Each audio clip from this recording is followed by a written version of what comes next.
할렐루야, 반갑습니다. 이 땅에 존재하는 모든 것들은 각자 나름대로의 존재 목적이 있습니다. 그리고 그 존재 목적을 가장 잘 이룰 때 가장 가치가 있게 됩니다. 세상에 존재하는 모든 것들이 다 그러합니다. 우리의 인생도 마찬가지입니다. 존재 목적이 있습니다. 그 존재 목적을 얼마나 잘 달성하느냐에 따라 그 인생의 가치가 결정되어집니다. 그러면 인생의 존재 목적은 무엇일까요? 오늘 본문에서 예수님께서 그것을 말씀하고 계십니다. 본문 요한복음 17장 1절입니다. 예수께서 이 말씀을 하시고 눈을 들어 하늘을 우러러 이르시되 아버지여 때가 이르렀사오니 아들을 영화롭게 하사 아들로 아버지를 영화롭게 하게 하옵소서. 아들로 아버지를 영화롭게 하옵소서. 아버지 하나님을 영화롭게 하는 것이 바로 존재 목적인 것입니다. 모든 인생의 존재 목적은 하나님을 영화롭게 하는 데 있습니다. 그러면 어떻게 구체적으로 하나님을 영화롭게 할 수 있을까요? 간단합니다. 우리의 인생을 통해 하나님을 표현하고 하나님을 나타내는 데 있습니다. 하나님께서 사람을 처음 창조하실 때 하나님의 형상으로 창조하셨습니다. 창세기 1장 27절입니다.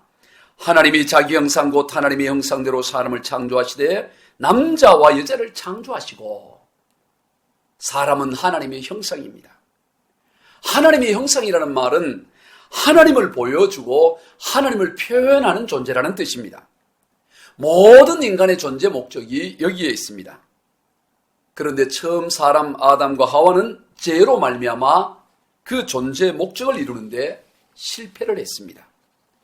그래서 두 번째 아담이신 예수 그리스도께서 이 땅에 오셔서 그 존재 목적을 온전히 이루었습니다. 골로새서 1장 15절입니다. 그는 보이지 아니하는 하나님의 형상이시요. 히브리서 1장 3절입니다. 이는 하나님의 영광의 광채시요 그 본체의 형상이시라. 예수님은 보이지 않는 하나님의 형상이십니다. 하나님의 영광의 광채시고 본체의 형상이다라고 말씀하고 있습니다. 예수님께서는 하나님의 형상으로서 하나님을 온전하게 보여주시고 표현해 주셨습니다. 그리고 우리들도 예수님처럼 온전히 하나님을 표현하는 존재로 살기를 원하십니다. 그러면 어떻게 하나님의 형상으로서 하나님을 표현하는 삶을 살 수가 있을까요? 그것은 오직 하나님의 뜻에 순종하는 삶을 통해서입니다. 하나님께서 맡기신 일을 온전히 이룸을 통해서입니다. 오늘 본문 요한복음 17장 4절입니다. 아버지께서 내게 하라고 주신 일을 내가 이루어 아버지를 이 세상에서 영화롭게 하였사오니, 아버지께서 내게 하라고 주신 일을 내가 이루었다, 그렇게 말씀하십니다. 하나님께로서 하라고 하신 일을 이룰 때 하나님을 표현하고 하나님을 영화롭게 하는 것입니다. 그런데 문제는 그 일을 이루기 위해서 종종 자신의 뜻을 내려놓아야 한다는 데 있습니다. 자신의 생각과 다를 때입니다. 그런 경우가 허다합니다. 그러다 보니 순종하여 행하기가 어렵고 그 결과 하나님을 표현하지 못하고, 그래서 하나님께 영광을 돌리지 못하는 것입니다. 그저 자기를 표현하는 데 그쳐버립니다. 그래서 예수님께서 그를 따른 무리들을 향하여 누가복음 9장 23절에서 아무든지 나를 따라오리거든 자기를 부인하고 날마다 제 십자가를 지고 나를 따를 것이니라 라고 말씀하셨습니다. 예외가 없습니다. 누구든지 예수님을 따르려면 다 자기를 부인하고 자기 십자가를 지고 따라가야 합니다. 날마다 주님을 따르려면 날마다 자기를 부인해야 합니다. 날마다 주님의 뜻을 이루려면 날마다 자기 십자가를 져야 합니다. 자기 부정이 있어야 합니다. 세상에서 제일 힘들고 어려운 것이 바로 자기를 부정하는 것입니다. 왜냐하면 사람은 누구나 자기 생각, 자기 판단, 자기 뜻에 따라 살기 때문인 것입니다. 누구나 자기 속인에 옳은 대로 행동하는 것입니다. 그러니 자기를 부정하는 것만큼 세상에 어려운 것이 없습니다. 이는 마치 바닷개가 옆으로 걷지 않고 똑바로 앞으로 걸으려고 애를 쓰는 것만큼이나 힘든 것입니다. 누구나 인생은 자기 생각대로 자기 뜻과 자기 판단대로 자기 소견대로 행동을 하는 것입니다. 그것으로부터의 부정, 그것으로부터의 죽음이 있어야만 합니다. 그래야만 하나님의 뜻을 행하고 하나님을 표현할 수 있게 되는 것입니다. 그럴 때 비로소 하나님을 영화롭게 하는 인생이 되는 것입니다. 지구의 둘레를 처음 계산한 사람은 기원전 3세기 이집트 알렉산드리아의 에라토스테네스라고 알려져 있습니다. 그는 알렉산드리아 도서관의 도서관장으로서 천문학자이며 수학자였다고 합니다.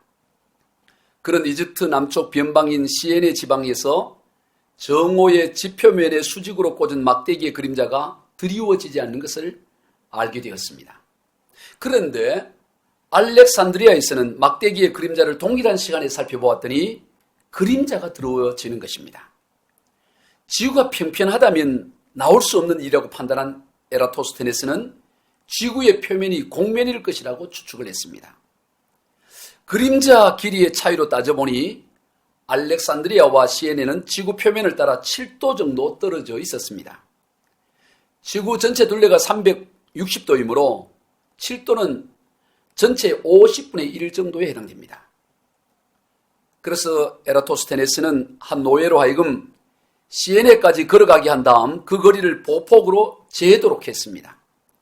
그랬더니 알렉산드리아와 시에네는 대략 800km 떨어져 있었습니다.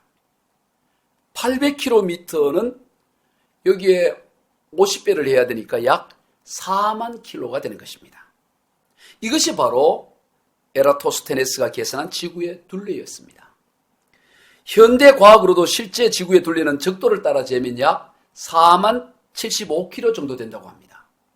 북극과 남극을 거쳐서 재면 약 4만 킬로 정도가 된다고 합니다. 에라토스테네스의 계산이 거의 정확했던 것이죠. 우리는 에라토스테네스의 그 엄청난 상상력도 놀랍지만 더욱 놀라운 것은 알렉산드리아와 시에네의 거리인 800km를 걸으면서 발자국을 정확히 잰 한 노예입니다. 하루에 40km를 걷는다고 하면 한 20일 정도 걸어야 되는 거리입니다. 그 거리에 대한 측정이 정확하지 않았다면 그의 계산 결과는 엉뚱하게 나왔을 것입니다. 에라토스테네스의 노예는 아마도 과학을 잘 몰랐을 것입니다. 어쩌면 왜 걸어가야 하는지, 왜 그 보폭을 재야 하는지도 몰랐을 것입니다. 그러나 그럼에도 불구하고 그는 주인의 명의에 순종하여 묵묵히 그 일을 감당했습니다. 그리고 그 순종은 역사상 최초의 지구 둘레를 예측하는 놀라운 업적을 이루어냈던 것입니다. 우리는 때로 하나님께서 우리에게 맡기신 일에 회의를 품기도 합니다. 왜 그 일을 해야 하는지 모를 때도 있습니다.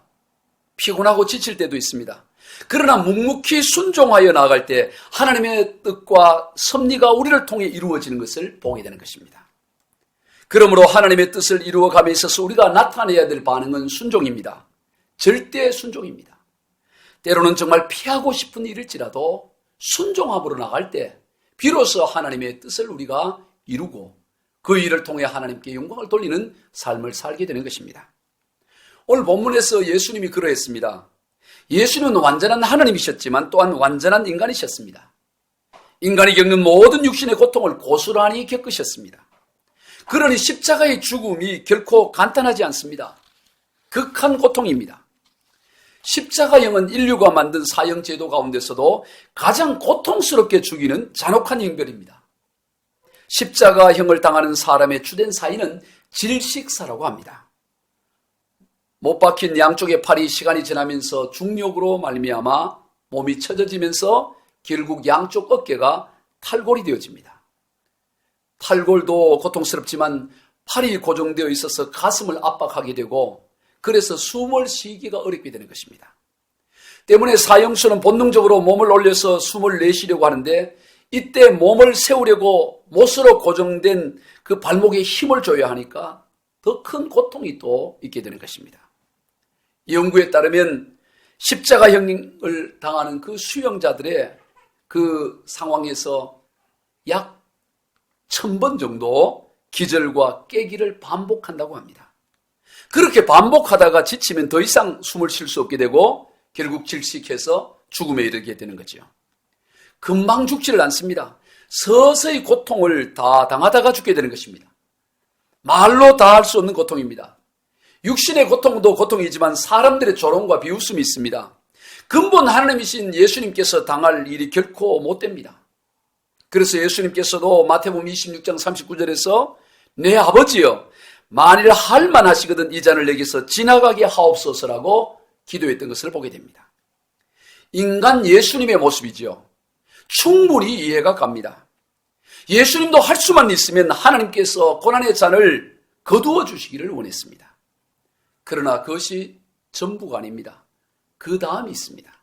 마태복음 26장 39절입니다. 내 아버지여 만일 할 만하시거든 이 잔을 내게서 지나가게 하옵소서. 그러나 나의 원대로 마시옵고 아버지의 원대로 하옵소서. 그러나 나의 원대로 하지 마옵시고 그러나 나의 뜻대로 마옵시고 그러나 나의 생각대로 마옵시고 아버지의 원대로 하옵소서. 아버지의 뜻대로 하옵소서. 아버지의 생각대로 하옵소서. 그렇게 해서 예수님은 하나님의 뜻을 이루셨던 것입니다. 그렇게 해서 예수님은 하나님을 나타내 보이셨습니다. 그렇게 해서 예수님은 하나님께 영광을 돌렸던 것입니다. 그러므로 자기를 부정하는 일 자체가 이미 하나님을 영화롭게 하는 일이 됩니다. 그래서 예수님께서는 종종 자신의 십자가의 죽음에 대해 영광이라고 말씀을 하셨습니다. 요한복음 12장 23절입니다. 예수께서 대답하여 이르시되 인자가 영광을 얻을 때가 왔도다. 내가 진실로 진실로 너희에게 이르노니 하나님 일이 땅에 떨어져 죽지 아니하면 하늘 그대로 있고 죽으면 많은 열매를 맺느니라. 예수님은 죽음 곧 십자가의 죽음을 말씀하시면서 영광을 얻을 때가 왔다라고 말씀하셨습니다. 하늘의 밀이 땅에 떨어져 죽음으로 많은 열매를 맺는 것처럼 예수님의 죽으심이 그러하다고 하셨습니다. 그래서 영광이라고 하신 것이지요. 오늘 본문 1절에서도 예수께서 이 말씀을 하시고 눈을 들어 하늘을 우러러 이르시되 아버지여 때가 이르렀사오니 아들을 영화롭게 하사 아들로 아버지를 영화롭게 하옵소서. 아버지여 때가 이르렀사오니 아들을 영화롭게 하사. 여기에서 때는 십자가상에서의 죽음의 때입니다. 그 때가 이르렀고 십자가의 죽음을 통해 하나님께서 아들이신 예수님을 영화롭게 하시고 나아가 하나님을 영화롭게 하신다라고 하셨습니다. 십자가의 죽음이 예수님의 영광이었고 하나님의 영광입니다. 왜 그렇습니까? 십자가의 죽으심을 통해 하나님의 사랑이 표현되어지기 때문입니다. 십자가의 죽으심을 통해 하나님이 어떤 분이신지 분명하게 나타나지기 때문입니다. 십자가의 죽으심을 통해 하나님의 인류 구원에 대한 뜻이 온전히 이루어지기 때문입니다. 하나님의 인류 구원에 대한 뜻은 예수님의 십자가의 죽으심을 통하여 대속의 은혜를 베푸시는 데 있습니다. 예수님의 죽으심을 대속의 죽음이 되게 하시고 그것을 믿는 자마다 구원 곧 영생에 이르게 하는 것입니다. 요한복음 17장 3절입니다. 영생은 곧 유일하신 참 하나님과 그가 보내신 자 예수 그리스도를 아는 것이니다. 하나님과 예수 그리스도를 아는 것이 영생 곧 구원입니다. 여기에서 안다는 것은 단순히 지식적으로 아는 것을 뜻하지 않습니다. 인격적으로 아는 것을 말합니다. 그것이 곧 구원이요 그것이 곧 영생입니다. 여기서 우리가 주의해야 할 것은 하나님과 예수님을 인격적으로 알게 되면 비로소 영생에 이르게 된다는 뜻이 아닙니다. 영생에 이르기 위해서 하나님을 알고 영생에 이르기 위해서 예수님을 알아야 하는 것이 아닙니다. 하나님을 알고 예수님을 아는 그 자체가 영생입니다. 그리고 또 주의해야 할 것은 하나님을 아는 것과 예수님을 아는 것이 서로 다른 것이 아니라는 것입니다. 하나님을 알아야 하고 또 예수님을 알아야 하는 것이 아닙니다. 예수님을 아는 것이 곧 하나님을 아는 것입니다. 하나입니다. 하나님께서는 예수님을 통하여 온전히 자신을 나타내 주셨습니다. 요한복음 17장 2절입니다. 아버지께서 아들에게 주신 모든 사람에게 영생을 주게 하시려고 만민을 다스리는 권세를 아들에게 주셨음이로소이다. 만민을 다스리는 권세는 하나님 아버지의 권세입니다. 하나님 아버지께서는 그런 만민을 다스리는 권세, 모든 권세를 아들이신 예수님께 다 주셨습니다. 하나도 남김없이 다 주셨습니다. 그래서 완전한 하나, 완전한 일체를 이루십니다. 그래서 요한복음 14장에서 예수님의 제자인 빌립이 예수님께 하나님 아버지를 보여주시면 족하겠습니다라고 했을 때 예수님께서 빌립에게 네가 나를 알지 못하느냐? 나를 본 자는 아버지를 보았거늘 어찌하여 아버지를 보이라 하느냐라고 말씀하셨습니다. 그러시고 이어서 내가 아버지 안에 거하고 아버지께서 내 안에 계심을 믿으라라고 하셨습니다. 그렇습니다. 예수님을 아는 것이 곧 하나님을 아는 것입니다. 그것이 곧 영생이요 구원입니다. 성도 여러분, 여러분은 예수님을 알고 계십니까? 그래서 영생 가운데 거하고 있습니까? 단순히 지식적으로 예수님이 어떤 분이신지를 아는 것을 뜻하지 않습니다. 인격적으로 아는 것입니다. 친밀한 관계로서 아는 것입니다. 그 자체가 영생이요 구원입니다. 오늘 본문에서 사용한 이 영생은 그저 시간적으로 영원히 사는 것을 뜻하지 않습니다. 인간은 누구를 막론하고 영원히 사는 존재입니다. 다만 천국에서 영원히 사느냐 지옥에서 영원히 사느냐 그 차이입니다. 따라서 영생은 시간적인 양의 문제가 아니라 질의 문제입니다. 하나님과의 관계 속에서 사느냐 그렇지 않느냐 하는 삶의 질입니다. 천국과 지옥의 차이가 여기에 있습니다. 천국이 천국인 것은 그곳에는 언제나 하나님의 임재를 경험하기 때문입니다. 지옥이 지옥인 것은 그곳에는 언제나 하나님의 임재를 경험할 수가 없기 때문인 것입니다. 하나님의 임재가 있는 곳이 영생이요 구원이요 천국인 것입니다. 그래서 새 찬송가 438장에서 내 영혼이 은총 입어 중환제진 벗고 보니 슬픔 많은 이 세상도 천국으로 화도다.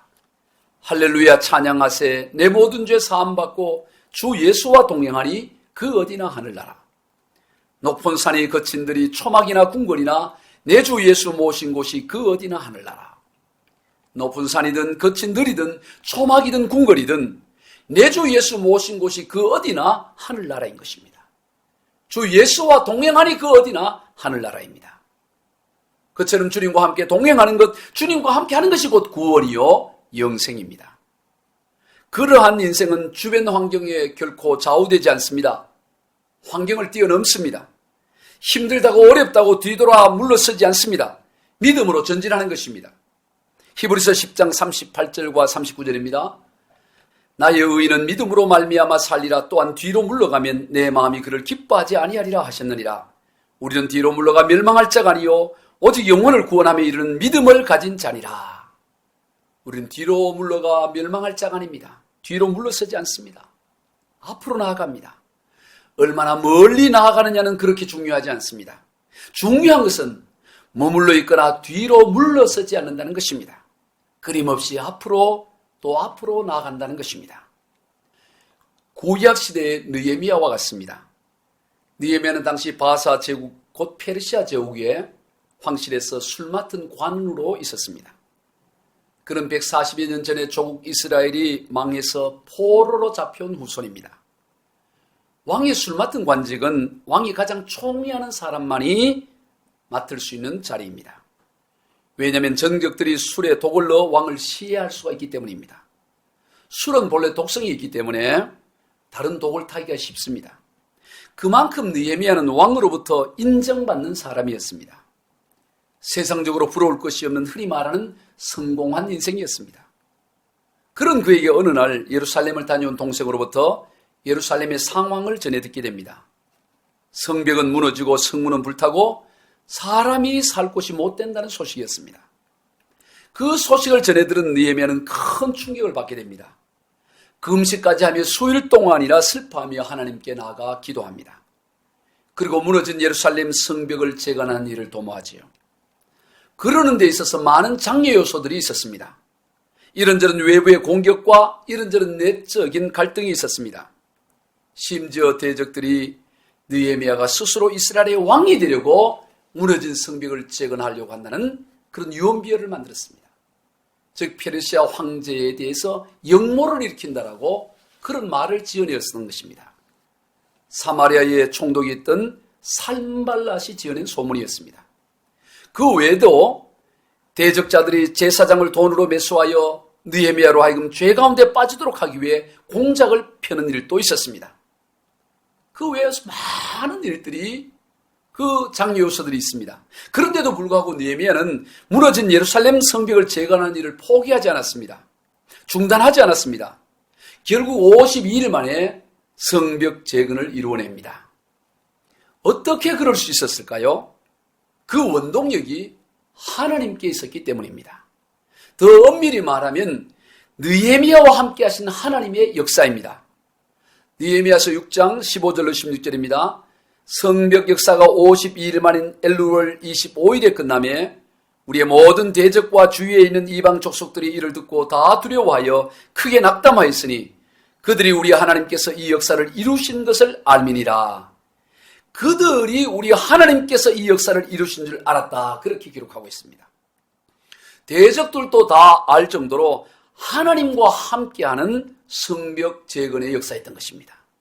그러했기에 느헤미야는 어떤 어려움 가운데서도 뒤로 물러가서 절망하거나 낙심하거나 포기하지 않았던 것입니다. 성도 여러분, 왜 멈추어 서 있습니까? 왜 중단합니까? 왜 뒤로 물러섭니까? 함께 하시는 하나님을 바라보지 않기 때문입니다.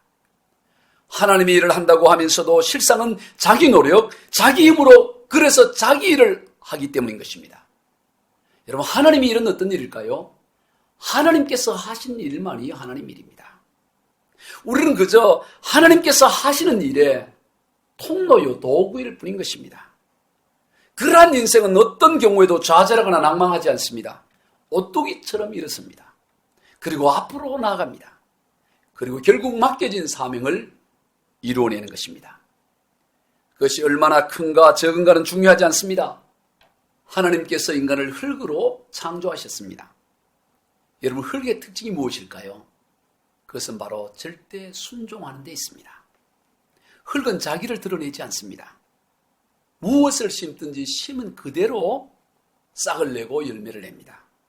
콩을 심으면 콩을, 팥을 심으면 팥을 싹을 내고 열매를 내는 것입니다.